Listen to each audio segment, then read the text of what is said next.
Այս գործընթացը դիտարկեցիք վիզաների ազատականացման գործընթացի համատեքստում։ Պիտի խնդրեմ նշեք, թե հիմա աշխատանքներն ինչ փուլում են։ Շատ լավ, աշխատանքները հետևյալ փուլում են, հենց այս օրերին, հենց այսօր, այսինքն մեկնարկեց եվրոպական երկրորդ փորձագիտական առաքելության այցը Հայաստան եւ նախորդի պես ներողություն, սա տևելու է 4 աշխատանքային օր, այսինքն 1 շաբաթ, 5 աշխատանքային օր եւ սրա արդյունքում արդեն ձևավորվելու են երկու զեկույցներ, առաջին փորձագիտական առաքելության ուսումնասիրության արդյունքներով եւ սա արդեն երկրորդն է, առաջինը փետրվարի 10-ից 14-ն էր Հայաստանում եւ այս երկու զեկույցները ըստ էության այս ողջ գործընթացում այն միակ փաստաթղթերն են, որոնք մենք մեկնաբանելու հնարավորություն ենք ունենալու կամ ինչ-որ շտկումներ կամ ուղումներ կատարելու առաջարկներ կկարողանանք ներկայացնել, բայց դրանց հիման վրա մինչեւ հունիս արդեն կձևավորվի, կմշակվի գործողությունների ծրագիրը, որը այլևս բանակցելի փաստաթուղթ չի լինելու։ Ես հիշեցնեմ, որ սեպտեմբերին ենք մեկնարկել երկխոսությունը Մարգարիտի Սխինասի այցով Եվրոպական հանձնաժողովի փոխնախագահ, այնուհետև դեկտեմբերին գործառնական փուլի մեկնարկը, այսպես ասած, տեղի ունեցավ ներքին գործերի նախարար Արփինե Սարգսյանի եւ ուրեմն Հովհաննես Լուխների այցով, որը եւս Եվրոպական հանձնաժողովի արդեն միգրացիայի եւ ներքին գործերի գլխավոր տնօրենի տեղակալն էր, եւ դրան արդեն հետևեցին այս երկու փորձագիտական առաքելությունների այցերը։ Երբ որ կունենան գործողությունների ծրագիրը, ինչքան էլ որ մենք շատ լավ պատկերացնում ենք այլ պետությունների փորձով, թե ինչ է այնտեղ գրված լինելու 4 հիմնաքարային ուղղություններով մեզ պահանջներ են ներկայացվելու, բայց արդեն ըստ սահմանված թիրախների կկարողանանք ավելի կոնկրետ որոշակի կանխատեսումներ անել, թե ինչ ժամանակահատված է պահանջվում, որպեսզի մենք հասնենք արդեն այդ կետին։ Ամենաբարդ ենթակառուցվածքներից մեկը, որը նորություն էր մեզ համար եւ պահանջվելու է կենսաչափական համակարգի ներդրումներ, որը իհարկե այնպես չեղավ, որ գործողությունների ծրագրով նշվեց եւ մենք մեկնարկեցինք դրա ներդրման ուղղությամբ աշխատանքներ, ինչպես տեսնում եք, արդեն որոշակի փուլում ենք։ Ամեն դեպքում գործողությունների ծրագրի ժամկետ հունիսն է, նշվում է այս տարվա։ Հունիսին մեզ կներկայացվի գործողությունների ծրագիրը, որից հետո տարեկան զեկույցեր ներկայացնելու Հայաստանի Հանրապետությունը, թե ուր է հասել։ Ըստ էության այդ ծրագիրը վերջնաժամկետ չունի, այնպես չի, որ մեր առջև խնդիր է դրվելու օրինակ մինչև 27 երկրորդ կիսամյակ ապահովել այս թիրախները։ Երբ կապահովենք, այդ ժամանակ էլ կունենանք ազատ վիզային ռեժիմ։ Արտաքին գործերի փոխնախարար ազգային ժողովում քննարկումների ժամանակ նշեց, որ այս նախապատրաստական աշխատանքները առաջանցիկ տեմպերով են առաջ գնում եւ նույնիսկ եվրոպացի գործընկերներն են դա արձանագրել։ Ձեր տպավորություններն ինչպիսին են։ Այո, բավականին դրական տպավորված է մեր առաջին փորձագիտական առաքելությունը հեռացել, միջգերատեսչական բավականին լայնամասշտաբ ուսումնասիրություն է կատարվել, ընդ որում նշեմ, որ ինքը առաքելությունը բաղկացած էր 20 եւ ավելի անդամներից, այսինքն յուրաքանչյուր գծով նեղ մասնագետ է ներգրաված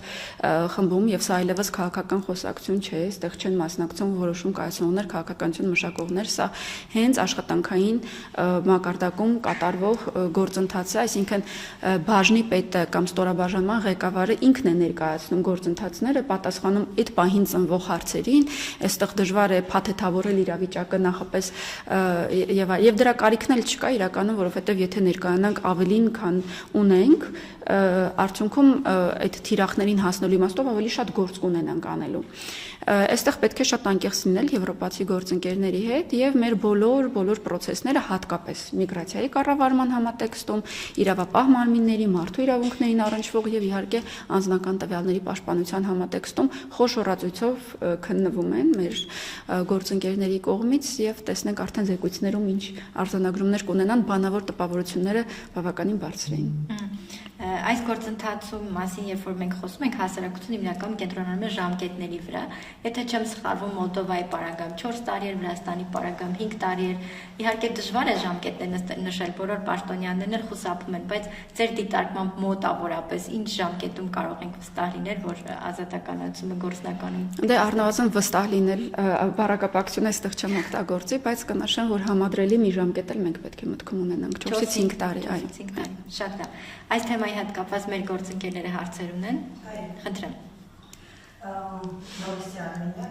4 տարի ասելով դուք հաշվում եք 2024 թվականի սեպտեմբերից։ Գործողությունների ծրագիրը երբ կունենանք, այսինքն այս տարվա հունիսից, այո։ Այսինքն երբ որ դուք ասացիք մինչև 2027 թվականի կեսերը մենք ունենանք արդեն համակարգը լիովին ներդրված եւ մարդիկ արդեն ունենան այդ անձնակները, մենք հաշվենք 2027 թվականի կեսական լիբերալիզացիան 2029-30 Տեսեք, կենսաչափական համակարգի ներդրումը մեզ ներկայացվելիք պահանջների մի կարևոր բաղադրիչն է, բայց ոչ միակը։ Դրանով միայն պայմանավորել վիզաների ազատականացումը բնականաբար հնարավոր չէ։ Այսինքն մյուս բոլոր թիրախներն էլ եթե նկատի ունենանք, ես հիմա չեմ ցանկանա, որ ուղղակի ուղղորդիչ ժամանակահատված հնչեցրեցի համադրելի պետությունների փորձով, բայց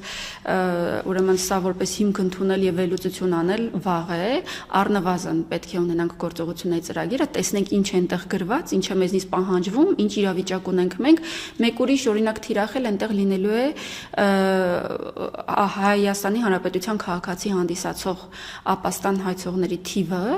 պահել որոշակի սահմաններում, ապաստան հայցող նկատի ունեմ Եվրոպական միության անդամ պետություններում։